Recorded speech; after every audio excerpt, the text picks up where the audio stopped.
This is a question of CSAT 2013. It is asking me that I have 4 patterns of this triangle and this sun thing. So what is the 5th one? Now you can pause the video and see for yourself how you would solve it. But basically, if you see, this is what I have.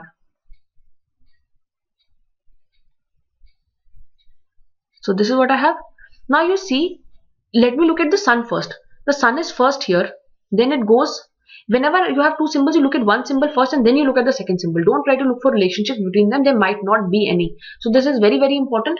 For the two symbols, first you try to look at them individually and then you see whether, or if there is no pattern individually, then there could be a pattern in relation to each other. So in this case, I see the sun is first here.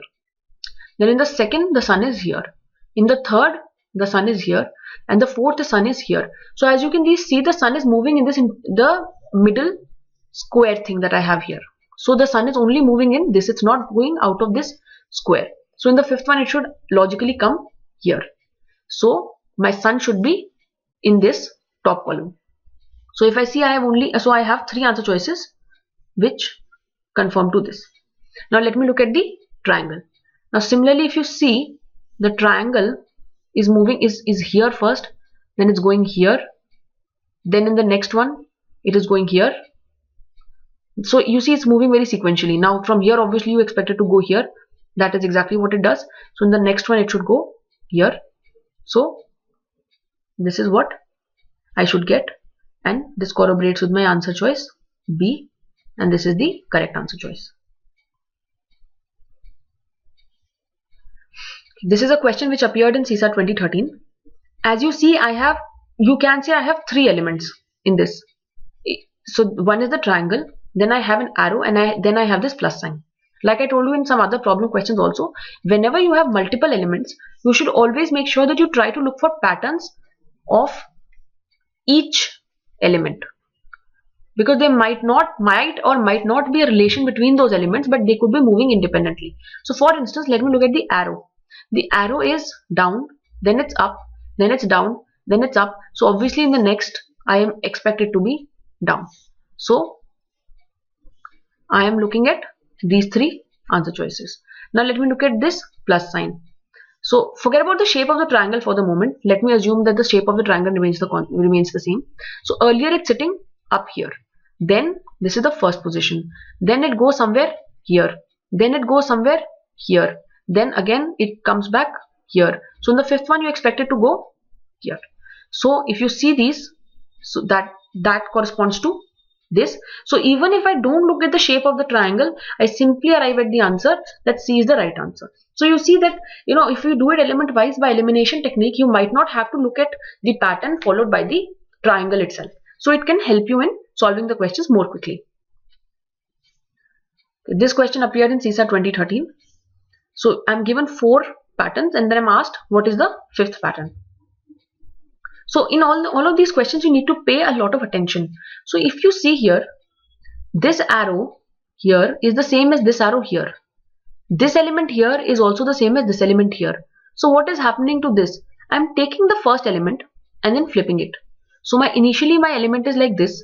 What I'm doing is I'm taking it and then I'm flipping it like this. Or you can see that I'm taking a mirror image along this axis.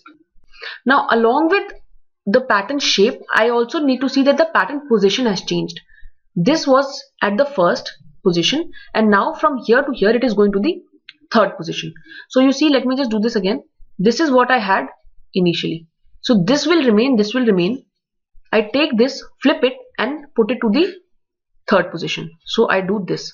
Now this is my second answer, second element. Now again, if I follow the same rule, I keep this as the same. I take this arrow, flip it and place it at the 3rd position. So this remains like this. This remains like this. My arrow goes and becomes like this. This is exactly what I get in this. Now again for this, I take this element, the first element, flip it and place it at the 3rd position. So again I get this, this and this. So now for the 4th element, for the 5th that I have to find out, I will keep this as it is. I will take this element, I will flip it. So I reach, this will remain, and this will be flipped like this. Sorry, there's no arrow sign here. This will be flipped like this, and this is equal to my answer choice B.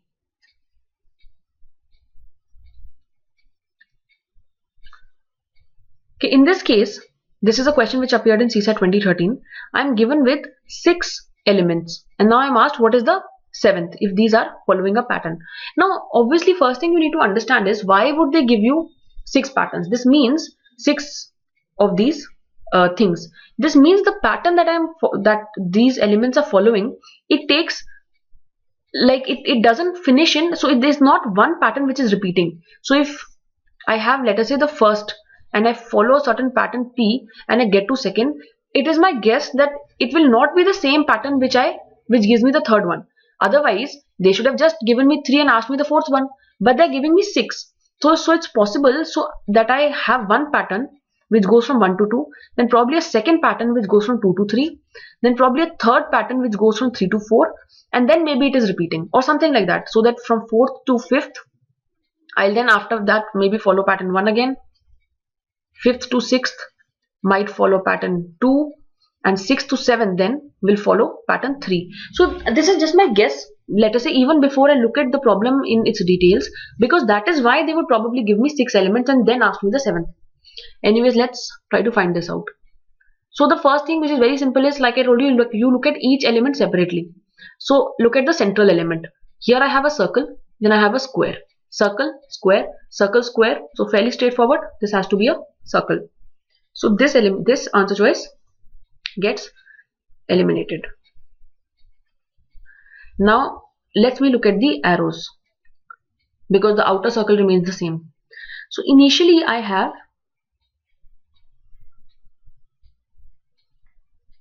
these arrows. Now in this, what you see is that basically the arrows are, so this head is going to, from this head it is coming to the bottom. So this comes here. Similarly, this goes to this and this goes to this. So in this case, if I see this one, instead of this becomes this. This one is again getting flipped, and this has become this. And this one again gets flipped, and this arrowhead becomes here. This goes this. So this is exactly the pattern of my arrows here. So what I see is that from this to this, I am flipping all 3 arrows. Okay. Now let me go from here to here. In this, you see that this arrow remains identically the same. This arrow remains identically the same. I'm only flipping this arrow. So in this, I'm flipping only this one arrow. So here I'm flipping one arrow. Now let me go from here to here. Now in this case, the arrow that I just flipped, that arrow is remaining the same. And if you see this arrow gets flipped to this, and this arrow gets again flipped. So I'm flipping now the other 2 arrows. I'm just leaving out the one that I just flipped. So here I'm seeing that I'm flipping the remaining 2 arrows.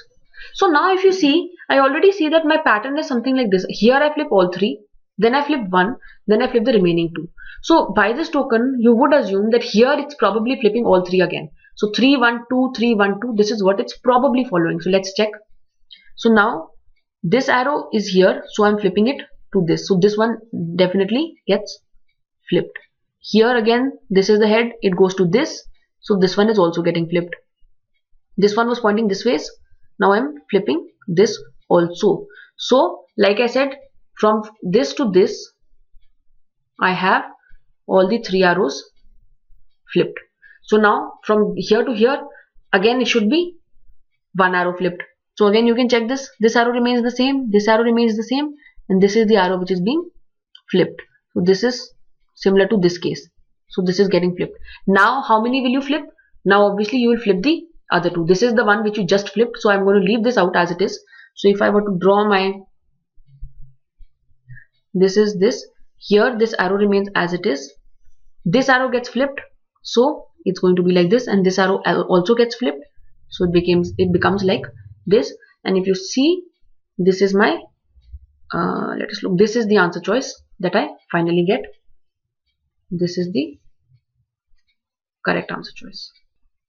And as you can see, this is I went through the entire patterns, but if you see, After these three, if you look at the arrows here, the arrows on 4, the arrows on element 4 are the same as arrow on element 1. So if you just see the arrows, forget about everything else, this is exactly the same as this. Now 2 and 5, if you compare, again the arrows are the same. If 3 and 6 you compare, the arrows are the same.